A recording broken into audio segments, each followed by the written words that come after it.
गुरु प्यारी सात संगत बड़े प्यार से कहिए धन निरंकार जी। आशा करता हूँ आप सभी अच्छे से होंगे। दास एक साखी लेकर आया है जिसका शीर्षक है ब्रह्म ज्ञान प्राप्ति से पूर्व। एक युवक ब्रह्म दीक्षा पाने के लिए ब्रह्मवेत्ता महात्मा की शरण में पहुंचा। उसकी चाल ढाल से ही महर्षि समझ गए कि इसके आध्यात्मिक पृष्ठभूमि बिल्कुल नहीं है। वह वन संवर कर आया था और अपना उत्तरीय रेत से बचाकर चल रहा था। उसका मस्तक गर्व से चमक रहा था। महर्षि के चरणों में प्रणाम करके उसने अपना मंतव्य निवेदन किया। पहले महर्षि ने उसकी बात पर जरा भी ध्यान न दिया। वे आश्रम के दूसरे शिष्यों की दीक्षा में लगे रहे। उसने फिर महर्षि से निवेदन किया। महर्षि उसके धैर्य की परीक्षा करना चाहते थे, इसलिए उन्होंने उससे थोड़ा इंतजार करने को कहा। शिष्यों को दीक्षा देते देते महर्षि उस नवागंतुक की ओर देख भी लेते। वह बेचैन था, बार बार चलने को उद्यत होता रहा। थोड़ी देर बाद ही महर्षि ने उसे बुलाया। उसके कमजोर धैर्य को वो परख चुके थे, अब स्वभाव का परिचय लेना चाहते थे। उन्होंने उससे दीक्षा से पूर्व स्नान करके आने को कहा। वह कुछ संकुचाया, लेकिन क्योंकि वह घर से ही पहले स्नान करके आया था, परंतु महर्षि ने तो स्वभाव परखना था, इसलिए बोले, तुम्हें मेरी आज्ञा का पालन करना ही पड़ेगा। वह युवक साथ पास में बह रही नदी में नहाने के लिए चल पड़ा। यूं ही वह वहाँ से गया। महर्षि ने आश्रम की सफाई करने वाली महिला को बुलाया और कहा, ये जो अभी अभी स्नान करने गया है, जब यह स्नान करके नदी से बाहर निकले तो अपनी झाड़ू से रेत का हल्का सा उसकी तरफ उड़ा देना, परंतु वहाँ रुकना मत, फौरन भाग लेना। उस महिला ने यही किया। जब युवक स्नान करके नदी से बाहर निकला तो महिला ने अपनी झाड़ू से रेत उसकी तरफ उड़ा दिया। जैसे ही यह घटना घटित हुई, वह युवक गालियाँ बकता हुआ उसे मारने दौड़ा, परंतु महर्षि ने उसे पहले ही इस बारे में बता दिया था, इसलिए वह चेतन थी और वहाँ से चली गई। महर्षि वहाँ पहले से ही पहुँच चुके थे। बोले, अरे अभी तो तुम भेड़िए की भांति झपटते हो, अभी ब्रह्म दीक्षा कैसे लोगे? पहले घर जाकर ये दोष दूर करो, 1 साल तक मत आना। युवक शर्मिंदा होकर घर लौट आया। 1 साल बाद फिर वह आश्रम में गया। द्वार पर ही उसने उस सफाई करने वाली महिला को देखा। वह खींच उठा और तेजी से भीतर चला गया। उसने फिर महर्षि से अपना मंतव्य कहा। महर्षि बोले, कमी दूर हो गई क्या? हाँ महाराज, इस 1 साल में मैंने किसी से भी मारपीट नहीं की है, वह युवक बोला। महर्षि ने फिर वही बात दोहराते हुए कहा कि पहले जाकर स्नान करके आओ, फिर ब्रह्म दीक्षा मिलेगी।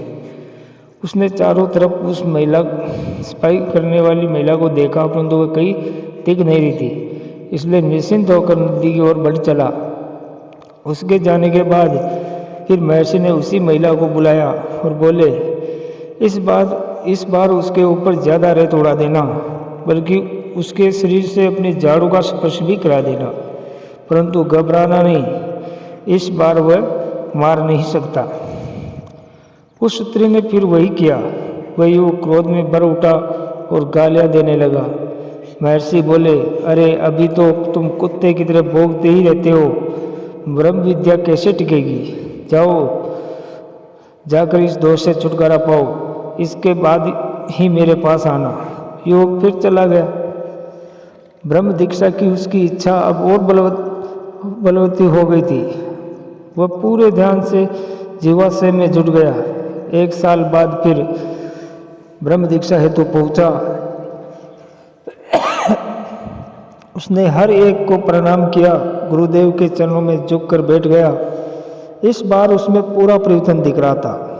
वह शांतिपूर्वक बैठा रहा। उसने कुछ न कहा, गुरुदेव दूसरे शिष्य को दीक्षित करते रहे, परंतु वह धीरे पूर्वक बैठा रहा।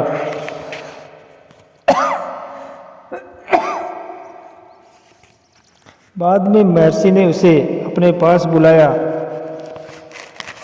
और पहले की तरह ही फिर से नदी में स्नान करके आने को कहा। वह चला गया। उसके जाते ही उन्होंने फिर से उसी सफाई करने वाली स्त्री को बुलाया। उसने उससे पूरी टोकरी का कूड़ा उसके ऊपर डालने को कहा। उस स्त्री ने वही किया।